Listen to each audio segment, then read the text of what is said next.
안녕하세요. 생생법률쇼 진행을 맡은 김도희입니다. 법과 친해지는 제법 좋은 방법 생생법률쇼. 오늘도 크고 작은 법률 문제로 어려움을 겪고 있는 여러분을 위한 법률 상담은 물론이고요. 세상을 들썩이게 하는 이슈들을 법적으로 풀어보는 시사 법률 토크까지 준비되어 있습니다. 법률과 관련해 궁금한 내용이 있으신 분들은 상담 전화 02557-8295번으로 연락을 주셔도 좋고요. 법률방송 홈페이지에 들어오신 후에 법률상담 게시판에 문의를 남겨주시기 바랍니다. 그리고 화면 아래 하단에 보이는 이메일로도 상담 문의를 받고 있습니다. 각 분야 전문 변호사가 무료로 성심성의껏 상담해 드리니까요. 많은 참여 바라겠습니다. 지금 이 방송은 유튜브를 통해서도 실시간으로 함께 방송되고 있습니다. 많은 시청 부탁드리겠고요. 유튜브를 통한 소통 창구도 활짝 열어두겠습니다. 자, 그럼 오늘 도움 말씀 주실 변호사님 소개해드리겠습니다. 법무법인 상림의 황용 변호사님 모셨습니다. 어서 오세요. 안녕하세요. 안녕하세요. 법무법인 상림의 황용 변호사입니다. 법률적으로 궁금한 점이 있으신 분들께 성심성의껏 상담해 드리도록 하겠습니다. 네, 오늘도 억울하고 답답한 분들께 아주 유익한 상담을 해주시길 기대해 보겠습니다. 자, 그럼 생생법률쇼 오늘 어떤 상담이 접수가 됐는지 지금부터 만나보실까요? 업무 떠넘기는 상사 때문에 퇴사하고 싶어요. 일방적으로 폭행을 당했어요. 분노 조절 장애가 있으면 죄가 없나요? 자전거를 타다 킥보드와 충돌했어요. 이렇게 다양한 분야의 상담이 접수가 됐습니다. 잠시 후에 변호사님과 함께 속 시원한 해결책 찾아볼 텐데요. 시청자 여러분께서도 어떤 해결책이 제시가 될지 끝까지 함께 해주시면 고맙겠습니다. 자, 생생법률쇼 시청자 여러분이 법과 친해지길 바라면서 법적인 상식을 유익하게 설명해드리는 시간이죠. 목요일은 생활 속 법률 상식을 알아보는 일상의 로 시간입니다. 자, 변호사님 오늘 함께 알아볼 법률 상식 어떤 건가요? 네, 최근 정부가 친족간 혼인 금지 범위를 4촌 이내로 축소하는 방안을 검토하고 있는 가운데 근친혼을 어디까지 정할 것인가라는 논란이 뜨거운데요. 그래서 오늘 금친혼 금지 조항에 대해서 자세한 이야기를 나눠보고자 합니다. 네, 우리 사회에서는 충분히 논란이 될 만한 주제인데요. 그런데 이제 궁금한 게 갑자기 왜 이렇게 이 문제가 논란이 되는지 좀 궁금하거든요. 네, 현재 우리나라의 민법 809조 제1항에서는 8촌 이내의 친족 간의 결혼을 금지하고 있습니다. 네. 그러나 지난 2022년 10월 헌법재판소에서 8촌 이내의 친족끼리 결혼을 금지한 민법 조항은 합헌이지만 8촌 이내의 혼인을 무효로 한다는 민법 조항에 대해서는 혼인의 자유를 침해한다며 헌법 불합치 결정을 내렸습니다. 그런데 헌재가 해당 조항 개정 시한을 올해 말까지로 제시하면서 개정안을 논의 중인 법무부가 지난해 11월 금친혼 금지 범위를 4촌 이내로 축소해야 한다는 주장이 담긴 보고서를 받아본 사실이 알려지면서 논란이 일었습니다. 네, 그러니까 이제 원래 8촌 이내에 이 혼인을 금지하는 조항은 합헌이 나왔고, 네. 그런데 이거를 위반했다고 해서 그 혼인을 모두 다 무효로 하는 건 좀 지나치다 해서 네, 지금 맞습니다. 헌법 불합치 결정이 나왔고, 이게 그래도 올해 말까지는 유지를 하라고 했는데 그 이후에는 저희가 지금 법을 개정을 해야 하는 상황이잖아요. 네, 맞습니다. 그래서 법무부가 이제 용역을 맡겼는데 이거를 4촌까지로 더 축소하는 네. 그런 게 나와서 좀 논란이 되고 있는 것 같은데요. 이게 실제 발단이 된 사건이 있었다고 하더라고요. 네, 어떤 맞습니다. 사건인지 좀 알려주시죠. 네, 이번 헌법재판소의 결정은 2017년 소아과 의사 A씨가 육촌 여동생인 B씨에게 제기한 혼인무효 소송이 발달이 되었습니다. 네. 이제 두 사람은 미국에서 6년간 결혼 생활을 유지했었고 2016년 대전에서 이제 혼인 신고를 하였습니다. 그러나 A씨가 변심해서 어차피 육촌 결혼은 원천 무효라며 B씨를 상대로 소송을 제기를 했는데요. 1심과 2심 모두 A씨 손을 들어주게 되자 B씨는 2018년 민법의 8촌 이내 금혼 및 혼인 무효 조항이 부당하다는 취지로 헌법소원을 청구하였습니다. 네, 6년을 같이 살았는데 네. 이제 나중에 이제 육촌 관계인 걸 좀 알고 나서 혼인을 한쪽에서는 좀 혼인이 이게 무효다라는 네. 걸 주장을 했고 반대쪽에서는 좀 6년을 살았는데 이제 와서 내 혼인이 다 무효라고 하면 이거 너무 억울하다. 네. 이런 게 좀 핵심이었던 것 같습니다. 이 뭐 용역 결과 그 보고서 내용에 관련해서 여론에서는 좀 어떤 반응들이 좀 나오고 있는지 궁금하네요. 네, 그 다양한 반응들이 나오고 있는데요. 이제 네. 법무부는 지난 2023년 11월 28일부터 12월 6일까지 여론조사 기관 한국리서치에 친족간 혼인 금지에 관한 인식 조사를 의뢰하였습니다. 네. 응답자 절반 이상이 급진적인 범위 축소는 받아들이기 어렵다고 대답을 했었고, 금친혼 금지 조항이 혼인의 자유를 제한하는가라는 문항에 대해서는 그렇지 않다라고 74%가 대답을 하고, 그렇다라는 응답에는 24%가 그쳤습니다.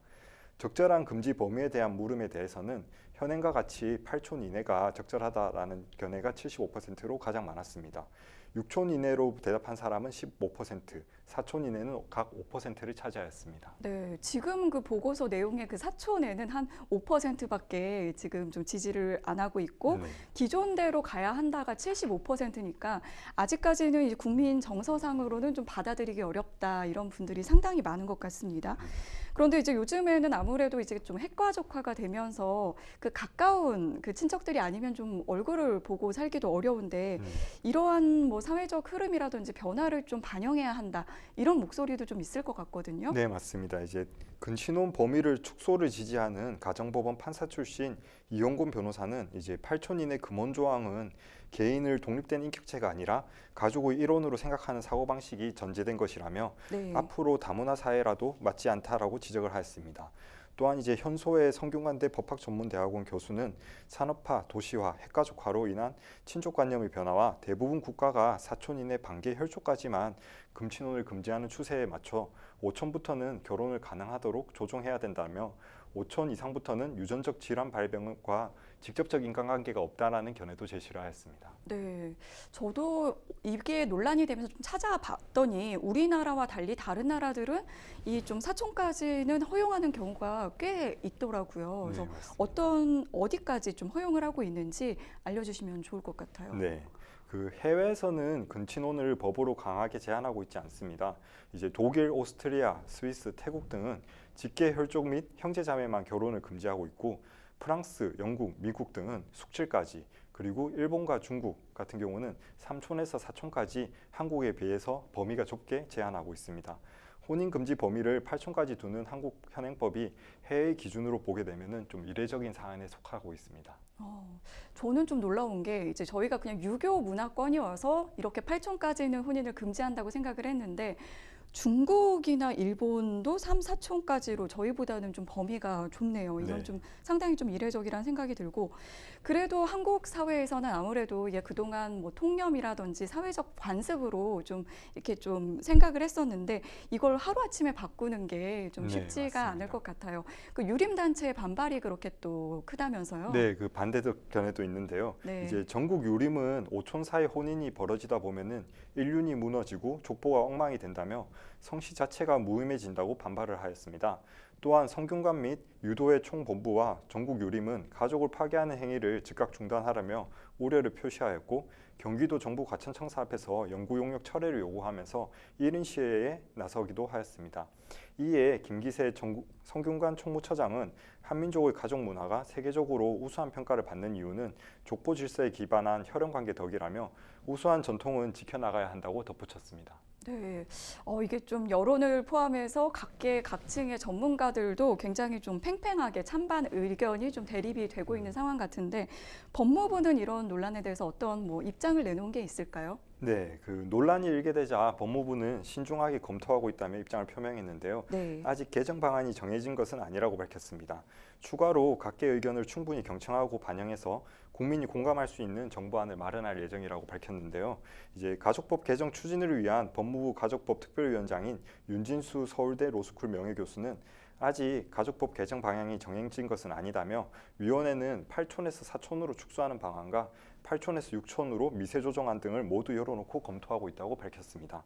다만 특별위원회는 근친혼을 무효로 유지하게 되면은 모르고 결혼한 경우에도 재산분할과 위자료를 청구하지 못하는 문제가 발생하기 때문에 무효로 규정한 민법 조항을 취소로 바꾸는 방안을 유력하게 검토 중이라고 밝혔습니다. 네, 저희가 이제 법률적으로 하나를 좀 더 짚고 넘어가자면 이 혼인 무효하고 혼인 취소하고 조금 좀 다른 부분이 있는데 어떤 게 구체적으로 좀 다른 거죠? 네, 그 무효로 되게 되면 당초부터 혼인 관계가 없었던 사실이 되기 때문에 네. 이제 재산분할 청구라든가 위자료 청구가 불가능해지게 됩니다. 아, 네. 그렇지만 이제 취소가 되면은 취소 효력 발생 시기가 원칙적으로는 소급효가 발생하지만은 그 효력에 대해서 이제 정할 수가 있기 때문에 재산분할 청구라든가 위자료 청구는 가능한 쪽으로 검토가 가능할 것 같습니다. 아, 네.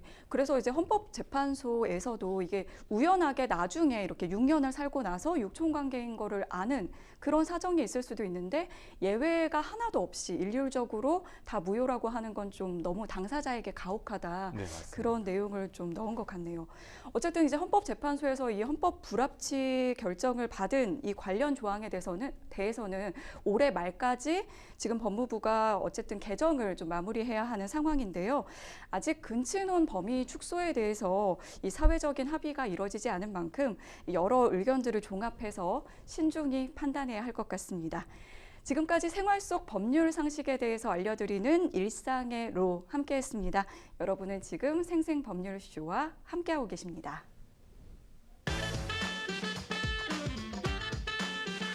어렵고 복잡한 법률 문제로 고민하고 계신가요? 그렇다면 생생법률쇼가 도와드리겠습니다. 생생법률쇼에선 민사, 형사, 가사 등 각 분야 전문 변호사들이 매년 800여 건의 법률 문제를 속 시원하게 해결해드리고 있는데요. 그럼 무료로 법률 상담을 받을 수 있는 3가지 방법, 지금부터 소개합니다. 첫째, 02557-8295번으로 전화해 법률 상담 신청을 한다. 둘째, 법률방송 홈페이지에 접속해 법률 상담 게시판에 사연을 올린다. 셋째, 지금 화면에 나오고 있는 이메일 주소로 사연과 연락처를 보낸다. 속 시원한 법률 상담 프로그램 생생법률쇼. 지금 바로 상담 신청하세요.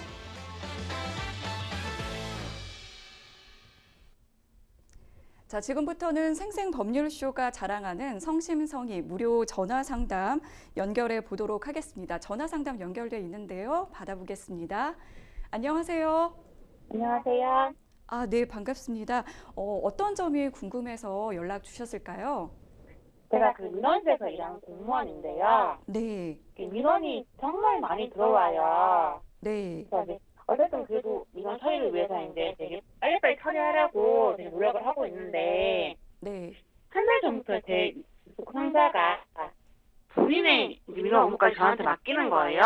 네, 제가 이거 조금 이제 업무 처리 기간이 짧다 보니까 이렇게 물리적으로 봐도 제가 혼자서는 이렇게 할 수가 없는 일인데 네, 계속해서 본인의 일을 이렇게 미루고 있으니까 제가 이건 좀 아닌 것 같다고 몇 번이나 거부 의사를 밝혔어요. 네, 근데 그런데도 소용이 없더라고요. 계속 요구를 하더라고요. 해달라고. 네, 네, 제가 이걸 봤을 때 이런 게 법적으로 봤을 때 직무유기가 아닐지 생각해서 제가 일단은 퇴사를 고려하고 있고요. 네, 만약에 이게 이제 직무유기죄가 성립되지 않는다면 이게 또 직장 내 기록필무로도 신고가 가능한지가 궁금하거든요. 아, 네, 그래서 이게 좀 직무유기에 대해서 조금 자세히 좀 알려주시고요. 네, 네, 그리고 이제 또 가끔 보면은 저희 또 동료 중에 민원을 빨리빨리 처리를 못해서 네, 그 직무유기로 기소되는 동료들도 있는데 네. 뭐 이런 경우에 좀 유죄를 받게 되는지도 궁금해요. 아, 네. 지금 공무원분이시고 지금 그 현재 일하고 계신 곳의 상사분이 그 자신의 업무가 아닌 것까지도 좀 떠넘기고 있는 상황이라서 좀 어려움을 겪고 있는 그런 상황이신 것 같은데요. 그 저희 옆에 지금 황경 변호사님 같이 나와 계신데요. 이야기 계속 이어서 해보도록 하겠습니다. 네. 네, 안녕하세요. 안녕하세요. 네, 그 지금 공무원 활동하고 계시다고요? 그 공무원 민원 상담하시면서 일을 하고 계신 거죠? 네, 맞습니다. 네, 그 지금 이제 직장 상사랑은 같은 부서에 근무하고 계신 상황이실까요? 예, 같은 부서예요. 아, 그러면 직속 상사에 해당하시는 분이시고요. 맞습니다. 네. 그러면은 직장 상사 그 업무 분장이 좀 명확하게 나눠져 있을까요? 그 이제 민원 상담일이라는 게 이제 지시를 위주로 하시는 건지 혹은 이제 직장 상사가 따로 민원 상담을 하시는 분야가 있는데 자신의 업무 분야를 완전하게 이제 지금 상담자님께 지금 미뤄서 진행을 하고 있는 분야인지 그 업무 분장에 대해서 좀 그 파악이 되신 부분이 있으실까요? 따로 이렇게 나눠서 하고 있는데 네네. 또 워낙에 또 오는 저희 또 다른 회사 하면서도 이제 일이 많으니까 네네. 가끔은 이제 이렇게 뭐 도와주기도 하고 그러는데 네. 어쨌든 기본적으로는 확실히 업무 분담이 나눠져 있습니다. 아, 그럼 지시 관계도 있고 추가적으로 이제 업무도 따로 분장이 되어 있는 사안이시고요. 네. 네. 그리고 지금 이제 직장 내 괴롭힘을 얘기를 하셨었는데 그 관련해서 뭐 직장 동료들이라든가 이런 분들이 좀 이렇게 진술을 하거나 혹은 이제 괴롭힘에 관해서 이제 구체적으로 또 다른 사안들이 있을까요? 일을 더 많이 준다든 거 이외에 뭐 이제 뭐 점심 시간을 좀 이렇게 엄격하게 관리를 한다든가 혹은 휴게 시간을 이제 넘어서 가지고 근무를 뭐 강요를 한다든가 혹은 이제 업무 범위에 해당하지 않는 부분에 대해서 과도하게 업무를 지시를 한다든가 이런 부분들이 좀 있으실까요? 그러니까 일단은 제가 기본적으로 일이 많기 때문에 네. 이게 이제 뭐 점심시간이나 쉬는 시간에 일을 해야 될 수밖에 없는 상황이고요, 당연히. 네네. 뭐 이런 것도 나 몰라라 하는 상황이에요. 그래서 이제 제가 제 일을 못하고 있는 상황이에요. 아, 네네.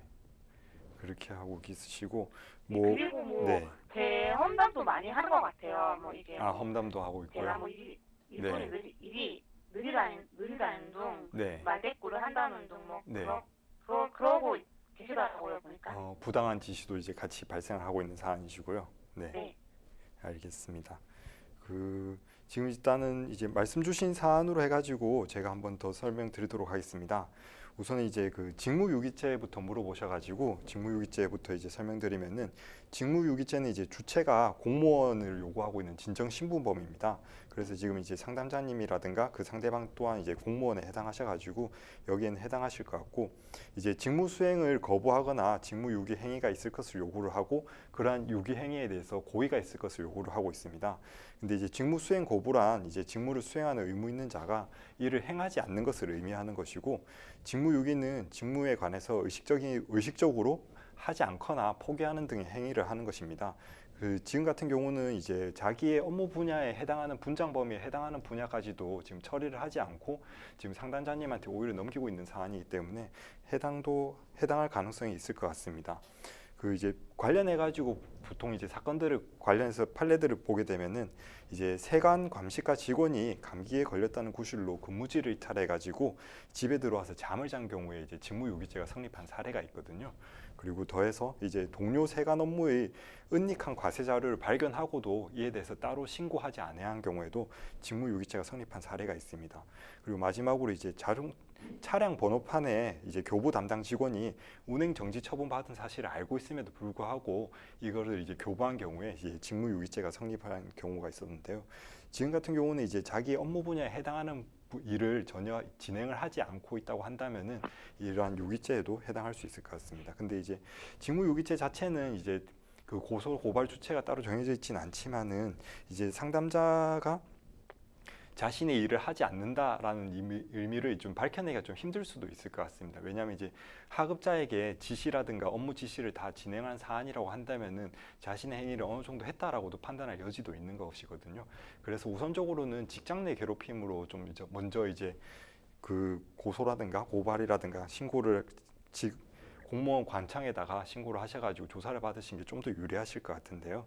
이제 직장 내 괴롭힘 같은 경우는 이제 사용자 또는 근로자가 직장에서 지위 또는 관계를 이용해서 우의적 지위를 이용하여 가지고 업무의 적정 범위를 넘어서서 다른 근로자에게 신체적, 정신적 고통을 주거나 근무 환경을 악화시키는 행위를 의미합니다. 사안에서는 당사자의 관계라든가 상담자님이 명시적으로 직무가 많다고 계속 거부하고 있는 사안인데도 불구하고 행위자가 계속적으로 한 달 내지 지속적으로 이제 업무를 과중하게 지시를 하고 있고 심지어는 자신의 업무 부분이 아닌 부분에 대해서도 부당하게 지시를 하고 있고 그 다음에 이제 뭐 지금 말씀하신 내용에 따르면은 험담이라든가 혹은 이제 부당한 대우 같은 것들이 같이 이루어지는 상황이기 때문에 물리적으로 처리가 불가능한 업무 분야에 대해서 일을 지시하는 사정 등을 종합적으로 고려했을 때는 직장 내 괴롭힘도 인정될 수 있으실 것 같습니다. 이제 직장 내 괴롭힘 같은 경우는 신고하는 절차가 좀 있는데요. 직장 내 괴롭힘의 경우 공무원이라고 한다면은 감사부서에 신고를 하시면 될 것 같고, 조사가 이루어지고 조사 결과에 따라서는 징계위원회가 열릴 수도 있습니다. 이제 징계위원회가 열리게 되면은 상사에 대해서 상사가 이제 징계 조치를 받을 수가 있는데요. 이런 것들을 좀 검토하셔가지고 대응을 하시는 게 좀 좋을 것 같습니다. 근데 제가 또 궁금한 게 있는데 네네. 이런 것뿐만 아니라 이제 좀 저희가 민원을 받다 보니까요. 네. 사실 이제 민원을 이렇게 해주시는 분들한테도 사실 네. 뭐 악성 댓글이나 뭐 그런 걸 되게 많이 받고 있거든요. 네네. 그래서 많이 그런 것 때문에도 괴로운 상황이 많은데 네. 뭐 댓글 수위가 사실 또 너무 심한 사람들도 많고 그래서 네. 그러니까 그런 사람들 제가 뭐 예를 들어서 뭐 좀 신고를 할 수도 있고 그런 건가요? 예, 맞습니다. 이제 최근 이제 공무원 민원 관련해 가지고 공무원분들이 이제 스트레스도 많이 받으시고, 이와 관련해 가지고 이제 자살 사건까지도 발생하는 경우들이 종종 있는데요. 이제 만약에 이러한 것들이, 그러니까 이제 악성 민원들이 이제 댓글을 이용해서 정보통신망을 통해서 발생한다고 한다면은 정보통신망법에 이제 의해 가지고 사이버 상황 명예훼손이라든가 모욕죄로 이제 고소 고발은 가능하실 것 같습니다. 근데 이제 명예훼손이라든가 모욕죄로 이제 신고하시고자 할 때는 이제 그 신고받는 혹은 이제 모욕을 당한 당사자의 인적 사항이 어느 정도 특정이 돼야 되는 사안이 있어가지고, 그러한 이제 자신의 신분이 노출되었다는 점에 대해서 이제 캡처라든가 화면을 저장하셔가지고 이제 증거 자료를 수집하셔가지고 고소나 고발을 진행하시면 될 것 같습니다. 그래도 제 개인적인 이렇게 뭐 저에 대해서 이렇게 뭐 제 이름을 예를 들어서 올린다든지 네네. 얼마 전에 동료한테 그런 일이 있었는데 네. 뭐 동료에 대해서 이렇게 뭐 어떻게 조사를 했나 봐요. 네네. 민원이 접수가 잘 안 되니. 네. 그래서 그 동료가 뭐 어디 학교를 나왔고 막 이런 것도 올리더라고요. 네. 뭐 그렇게까지 한다면 네. 조금 뭐 예를 들어서 그냥 신고를 넘어서 좀 더 이렇게 뭐 형사적으로 처벌이 가능한 부분인가요? 예, 맞습니다. 이제 명예훼손으로 신고를 하게 되는 경우에 이제 지금 이제 학교라든가 출신 학교라든가 공개된 정보만으로 상대방을 이제 특정할 수 있을 정도로 명확하게 지금 이제 명예훼손 절차가 진행된 사안 같은데, 그렇게 되면 이제 경찰서에 이제 신고가 가능하고, 신고하게 되면은 이제 정통방법 위반으로 인해 가지고 벌금이라든가 그에 해당하는 이제 징역형을 처벌받을 수가 있습니다. 네. 감사합니다. 네, 알겠습니다. 네. 뭐 더 궁금하신 점은 뭐 어느 정도 해결이 되셨나요? 예, 해결은 됐는데 네. 글쎄 이게 뭐 직장 괴롭힘 같은 경우에는 저희가 뭐 어떻게 해도 사실 뭐 맨날 얘기를 해도 잘 안 되는 부분이 있어서 네. 좀 그것도 궁금해요. 어떻게 증거를 좀 어떻게 모아야 할지 그것도 궁금해요, 사실. 네. 네. 아무래도 이제 직장 내 괴롭힘 같은 경우는 근무 환경이다 보니까 증거 수집이 좀 쉽지 않은 경우들이 있는데요. 이제 직장 동료들이 사실 확인서라든가 그에 대해서 이제 진술을 해줄 수 있는 상황이라고 한다면은 미리 좀 그러한 증거 절차들을 좀 모아두시는 것이 좋을 것 같습니다.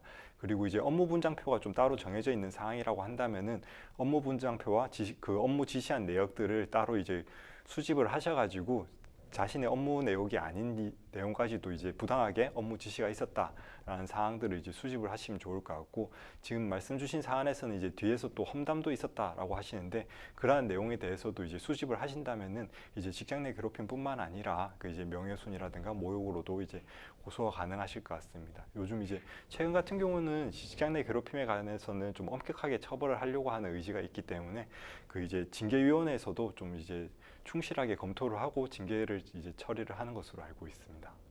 근데 험담을 할 때 제가 없는 곳에서 험담을 하는 거잖아요. 네. 그러면은 그걸 동료한테 녹취를 해달라고 해도 그게 증거로 인정이 되는 건가요? 제 목소리가 거기 안 나와도요?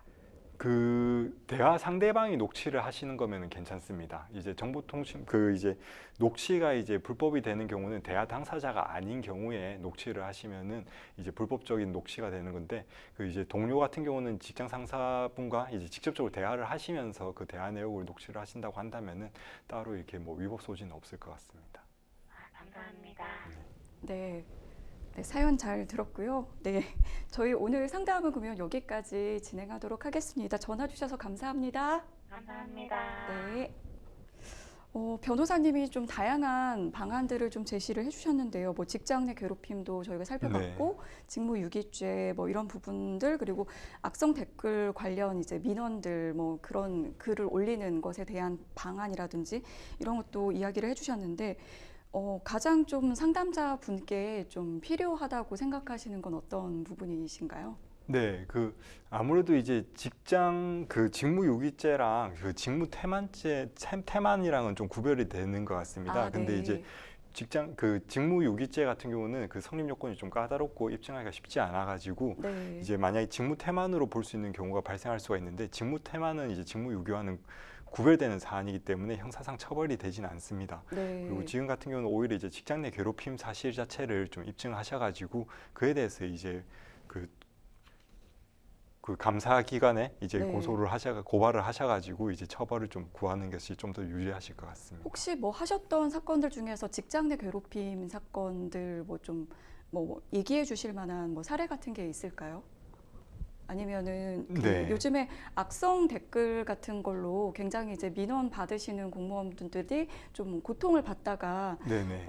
좀 안 좋은 선택을 하시는 경우도 좀 기사로 봤는데, 네. 뭐 악성 댓글이라든지 이런 것들 좀 어떻게 좀 대응을 하면 좋은지 그거 좀 말씀해 주시면 또 도움이 될 것 같습니다. 네. 이제 첫 번째부터 설명드리면은 네. 이제 저 같은 경우는 직장 내 괴롭힘으로 인해 가지고 자살한 사건이 있었습니다. 네. 보통 이제 그런 경우에는 이제 산재 처리를 이제 받을 수 있느냐 없느냐라는 네. 게 이제 산재 대상 범위에서 이제 문제가 많이 되는데, 이제 괴롭힘으로 인해 가지고 이제 자살한 내용들이 인정이 된다고 한다면은 이제 산재 보상 범위가 되는 것이거든요. 네. 그래가지고 이제 보상받았던 사건이 있었고, 네. 그다음에 이제 뭐 악성 공무원에 대한 민원 댓글로 인해 가지고 이제 처리하는 경우들도 있는데, 그런 거 같은 경우는 이제 민사상 이제 또 손해배상 청구가 계속 가능합니다. 네. 그를 이제 악용해가지고 오히려 이제 합의금 목적으로 해가지고 고소를 하는 경우도 많은데요. 네. 이제 댓글을 달 때는 언제 이렇게 다시 자신이 고발당하거나 혹은 이제 뭐 민사상 손해배상 상대방이 될지도 모르기 때문에 그에 대해서 좀 조심해서 댓글을 달아야 될 필요성도 있는 것 같고, 네. 피해를 받으신 분들 같은 경우는 이것들을 이제 고발을 하시거나 혹은 이제 손해배상 청구도 가능하시기 때문에 이러한 점들을 참고하셔가지고 증거 자료를 수집하시면은 좀 좋을 것 같습니다. 네. 아무래도 이제 공무원이라는 그 신분 때문에 여러 가지로 좀 제약도 있으실 것 같은데 현장에서 많이 고생을 하시는 부분이 있는 것 같습니다. 오늘 이제 변호사님이 말씀해 주신 그 내용을 바탕으로 좀 잘 대응하셨으면 좋겠습니다. 여러분은 지금 생생법률쇼와 함께하고 계십니다.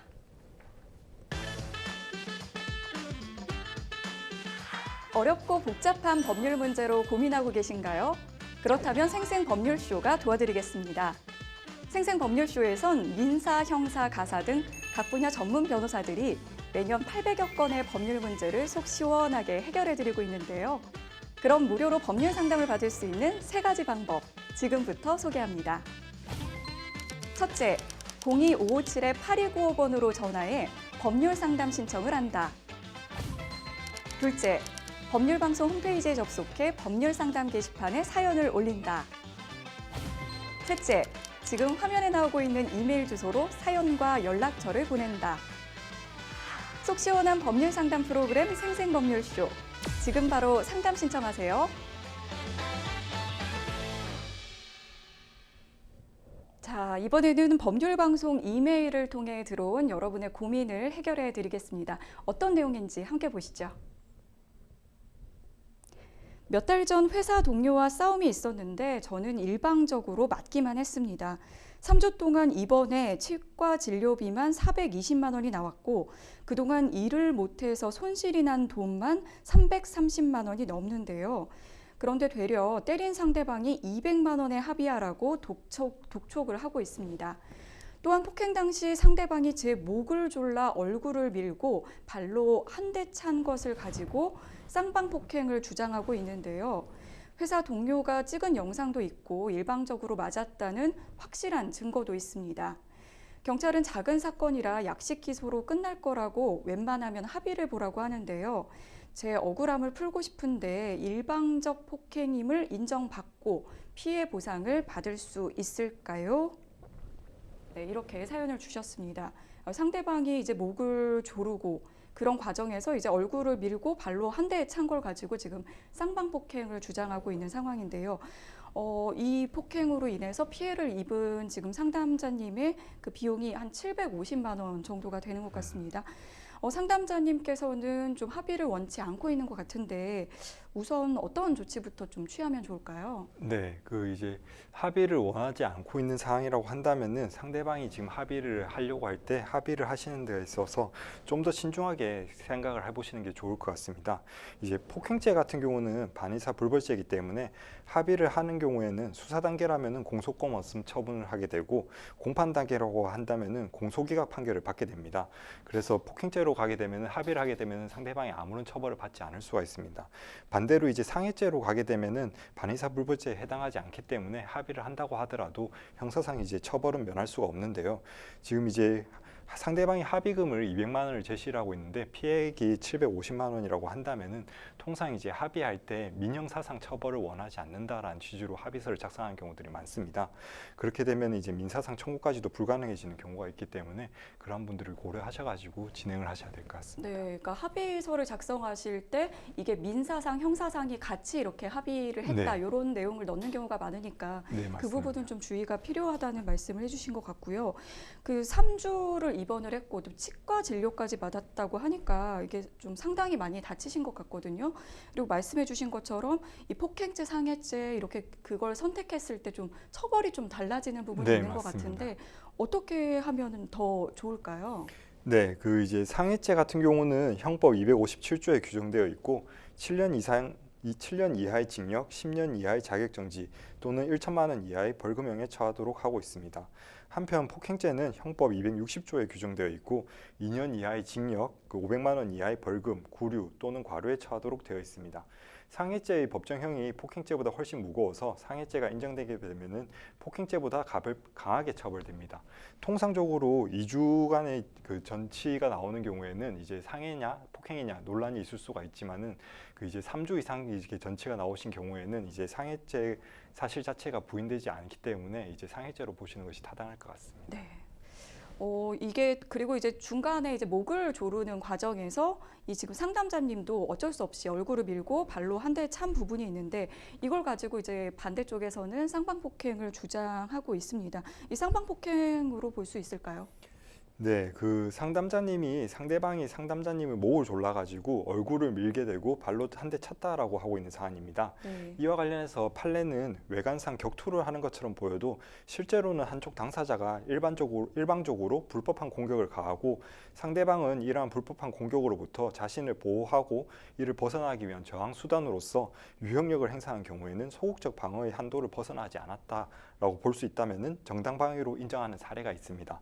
근데 이 사안 같은 경우는 이제 상대방이 목을 졸라가지고 얼굴을 밀친 행위 자체는 이제 소극적 방어 행위로 좀 볼 수가 있을 것 같은데 네. 발로 추가적으로 한 대 찬 행위 자체도 이제 소극적 방어 행위로 볼 수 있을지는 좀 이제 논의라든가 그 사실관계를 좀 판단이 필요할 것 같습니다. 이게 행위별로 좀 나눠서 이게 그냥 방어를 위한 수준이었는가 아니면 네, 적극적인 공격을 위한 네, 것이었는가 맞습니다. 이걸 좀 구분을 해야 되는 부분이 있네요. 네, 추가적으로 이제 그 방어 행위가 불필요하게 이제 추가적으로 공격으로 이제 얼굴에 대한 발차기라든가 이런 것들이 들어갔다고 한다면은 이제 소극적 방어 행위로는 인정되기가 어렵기 때문에 정당 행위로서 위법성이 조각되기는 사실상 어려울 수도 있습니다. 네. 그렇다고 되면은 이제 쌍방 폭행으로도 인정될 가능성은 있을 것 같습니다. 네. 그리고 상담자님께서 확실하게 이제 일방적으로 맞았다는 증거를 좀 확보하고 있는 것처럼 이야기를 했는데 지금 그 회사 동료가 찍은 영상이 있다고 해요.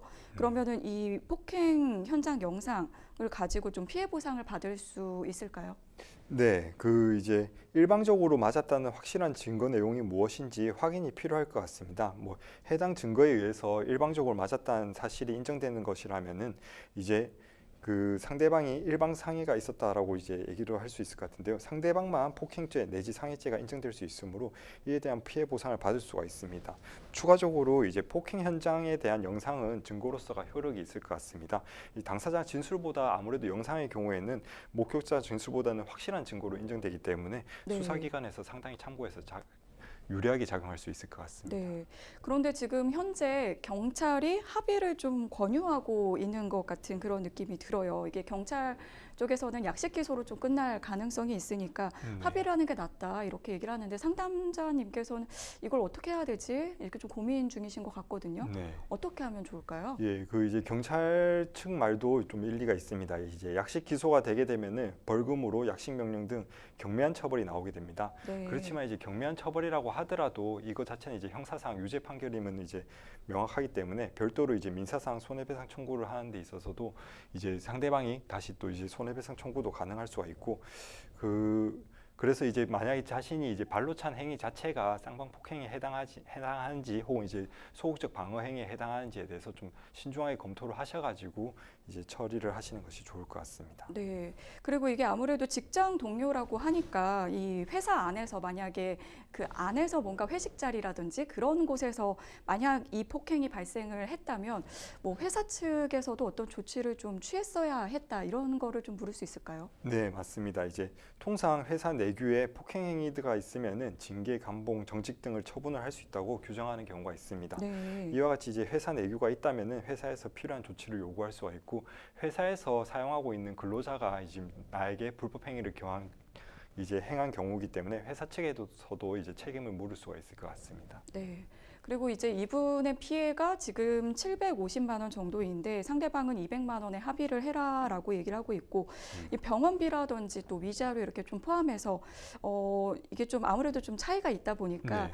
그 상담자님께서 어느 정도를 좀 요구를 하는 게 좋을지 아니면 현실적으로 좀 받을 수 있는 부분이 어느 정도인지 좀 말씀을 해주시면 도움이 될 것 같습니다. 네, 이제 폭행이나 상해로 고소를 하는 경우에 이제 네. 폭행 및 상해에 의해서 피해 정도에 따라서 병원비라든가 위자료라든가 이런 것들을 이제 산정해서 손해배상액이 달라지게 됩니다. 네. 통상 이제 병원에 간 진료비와 적정한 위자료를 합해가지고 이제 적정한 위자료를 이제 구하게 되는데요. 네. 이제 그 합의라는 것 자체가 어떠한 금액이 정해져 있기보다는 내가 이제 그 금액에 합의를 하냐 안 하냐 그 의사를 정하는 것이기 때문에 그 합의가 성립되지 않는다고 하면 상대방도 이제 형사적으로 공탁을 할 수가 있는 사안인 거거든요. 네. 그래가지고 이 금액이 따로 정해져 있지는 않습니다. 네.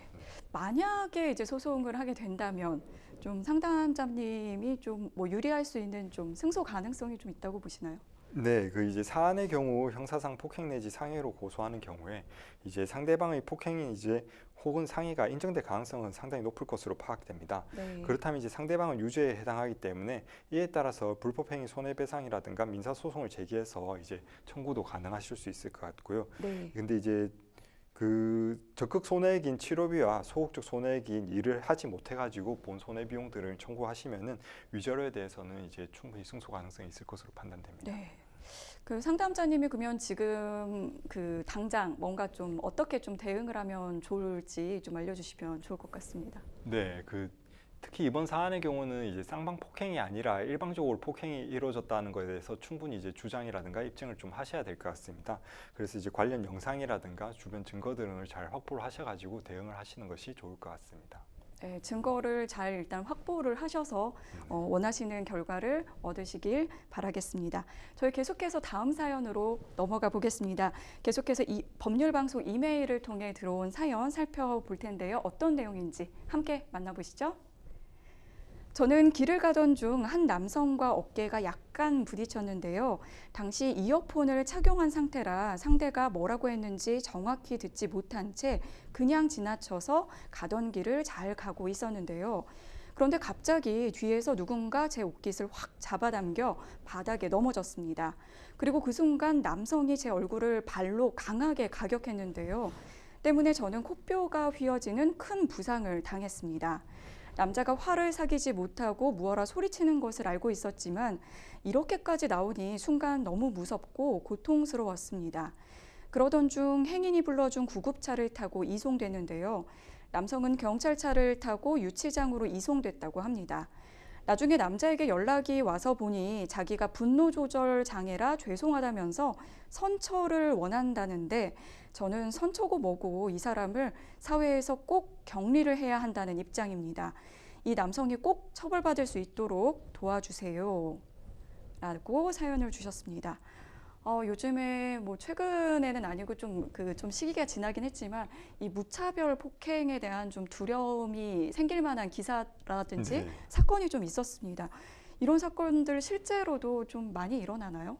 네, 맞습니다. 그 이제 길거리에서 일면식도 없는 사람에게 이유 없이 폭행을 당하는 사건을 이제 묵지마 폭행이라고 하는데요. 네. 이제 2022년에 부산 돌려차기 사건이라고 해가지고 유명한 사건이 있었었고, 네. 2023년에 의왕 아파트에서 엘리베이터 폭행 사건이 있었습니다. 또 이후에도 2024년 4월에도 최근 안산에서 목발 여성에 대해서 묵지마 폭행 사건 등이 있었는데요. 이제 지속적으로 묵지마 폭행 사건들이 이제 발생해서 사회적으로 이슈가 되고 있는 것 같습니다. 그 보통 이제 이 사건처럼 뭐 분노 조절이 잘 되지 않았다 이렇게 이야기를 하던데 다른 사건들도 좀 그런 경향이 있는 건가요? 네, 그 이제 통상적으로 그 폭행 가해자가 이제 주장하는 사유 중에서 이제 네. 뭐 분노 조절 장애를 많이들 얘기를 하고 있는 것 같습니다. 네. 이제 묻지마 폭행을 행하는 가해자는 이제 피해자가 쳐다보는 게 기분 나쁘다, 혹은 이제 사안에서 약하게 부딪힌 게 기분 나쁘다는 이유 등으로 이제 폭행 이유를 제시를 하고 자신의 감정 조절이 잘 안 된다는 것을 이유로 해가지고 분노 조절 장애라고 하면서 이제 그에 대해서 이제 이유를 밝히는 경우들이 종종 있었습니다. 네, 그런데 정말 이유도 없이 당한 사람 입장에서는 이게 무슨 날벼락인가 싶은 그런 생각이 들 것 같은데요. 이 분노 조절 그 장애라고 그렇게 주장을 하면 이게 뭔가 그 재판에서 좀 유리할 거라고 생각해서 주장을 하는 걸까요? 네, 그 이제 형법 제10조 제2항에서는 심신미약을 주장하는 경우에 이제 임의적 강경 사유로 두고 있는데요. 임의적 네. 강경 사유에 해당하는 경우에는 이제 재량으로 이제 형을 좀 이제 감경할 수가 있습니다. 네. 그래서 이제 분노 조절 장애를 이제 이유로 드는 경우에는 이제 심신미약을 이유로 해서 주장을 하는 걸로 판단되는데요. 네. 이제 그냥 자신의 감정이 조절되지 않았다는 것만으로도 이제 심신미약이 인정되는 경우는 잘 없어가지고 예, 그 네. 이제 인정 받아들이기는 좀 어려울 것 같습니다. 네. 네. 그래서 지금 말씀해 주신 것처럼 실제 그 판결에서는 어느 정도로 이거를 좀 판단하는지가 좀 제일 궁금하거든요. 네, 그 이제 판사 재량에 따라서 이제 좀 판단을 하게 되는데요. 네. 이제 심신미약은 임의적 감경 사유에 해당하기 때문에 심신미약이 가사에 인정된다고 하더라도 판사가 이제 반드시 감경할 필요성은 없고 사안에 따라서 재량적으로 감경 여부를 판단하게 됩니다. 네. 그래가지고 이제 중중에 해당할 정도로 이제 그 심신미약 상태에 해당하지 않는다라고 하면은 그 감경이 상당히 좀 작을 것 같습니다. 네. 네. 여기에서는 이제 상담자분은 이 바닥에 넘어졌고 그리고 이제 코뼈가 휘어지는 지금 부상을 입었는데 이렇게 만든 가해자 이 남성분에게 형사처벌 가능하겠죠? 네네. 그 이제 상담자의 경우는 이제 코뼈가 휘어지는 상해를 입은 것으로 판단됩니다. 네. 이제 형법 257조에 따라서 상대방이 이제 상해죄가 인정될 수가 있고 상해죄가 인정된다면은 7년 이하의 징역, 10년 이하의 자격정지 또는 이제 1천만 원 이하의 벌금형의 처벌에 처해지게 됩니다. 네. 그 밖에도 또 민사를 통해서 뭐 병원비라든지 보상받을 수 있는 방법이 있을 것 같아요. 네, 그 이제 상대방이 유죄가 인정되는 경우에 상담자는 민사상 불법행위에 의한 손해배상 청구가 가능합니다. 이제 지출한 병원비라든가 이로 인해서 일하지 못한 경우에 일실수입 상당액을 이제 청구할 수가 있고 위자료 또한 청구할 수가 있습니다. 그리고 이제 굳이 민사상 소송이 아니더라도 형사상 보상 청구를 통해 가지고 배상 청구를 하실 수도 있을 것 같습니다. 네. 그 이유가 없이 이렇게 좀 무차별적으로 폭행을 휘둘렀을 때 그 사람들은 아무래도 좀 더 강력한 좀 처벌을 원하는 마음이 좀 들 것 같거든요. 네. 좀 가중되는 부분이 있을까요? 네, 처벌이? 예, 있습니다. 이제 대검찰청 강력부에서 2017년 묻지마 범죄 근절을 위해 가지고 폭력 범죄 엄정 대처를 위한 사건 처리 기준 강화 방안을 발표했었는데요. 네. 묻지마 폭행 범죄자의 경우에는 초범이라든가 피해자의 합의 여부를 불문하고 특별 가중 요소로서 취급하여서 형량을 가중하도록 하고 있는 취지입니다. 네. 여기에서는 그렇지만 선처를 좀 바란다면서 이렇게 얘기를 했는데 선처하고 싶지 않다 이렇게 좀 이어갈 경우에는 좀 뭐 상황이 좀 달라지는 부분이 있을까요? 네, 그 이제 상대방의 범죄가 폭행으로 인정되는 경우에는 네. 이제 합의를 하게 되면은 폭행죄는 반의사 불벌죄가 되기 때문에 공소기각 판결이 나올 수가 있습니다. 네. 그렇지만 이제 상해죄라고 인정되면은 이제 형사상 유직 처벌은 나올 수가 있는데요. 형사상 이제 유죄 처벌이 나온다고 하더라도 합의라는 그 정황이 있다고 한다면은 아무래도 이제 그 양형에서 상당한 감경 사유로 작용할 수 있을 것 같습니다. 네, 그렇군요. 이제 길거리에서 이런 묻지마 폭행에 좀 노출이 되었다면 정말 안타깝지만 좀 어떻게 대처를 하는 게 가장 좋을까요? 네, 아무래도 이제 길거리에서 발생하는 묻지마 폭행이라든가 이상 동기에 의한 범죄의 경우 자리를 피하시는 것이 가장 좋을 것 같습니다. 이제 만약에 폭행을 당하는 사안이라고 한다면은 주변의 사람들에게 폭행을 당하고 있다는 사실을 알리고 도움을 구하거나 혹은 이제 즉시 자리를 이동하시는 것이 제일 좋을 것 같습니다. 네, 오늘 말씀드린 내용 바탕으로 또 잘 대응하셨으면 좋겠습니다. 저희는 또 다음 사연 알아보도록 하겠습니다. 법률방송 이메일을 통해 들어온 사연인데요. 자전거 타는 것이 취미인 저는 얼마 전 자전거를 타며 동네 산책을 하고 있었습니다. 그런데 좁은 골목길에서 속도를 전혀 줄이지 않은 킥보드와 충돌해 자전거가 파손되었습니다. 하물며 저도 충돌하면서 전봇대에 부딪혀 크게 다쳤는데요. 그런데 상대는 면허가 없는 13살 초등학생이었습니다. 부모에게 연락하자 오히려 저보고 조심했어야 하는 게 아니냐면서 면박을 줬는데요. 물론 촉법소년인 것은 알지만 해당 초등학생에게 아무런 처벌도 내릴 수 없다는 것이 너무 분해 눈물이 날 지경입니다. 어떻게든 초등학생과 그 부모에게 피해에 대한 보상을 받고 처벌도 받게 할 방법은 없을까요? 네, 이렇게 사연이 왔는데요.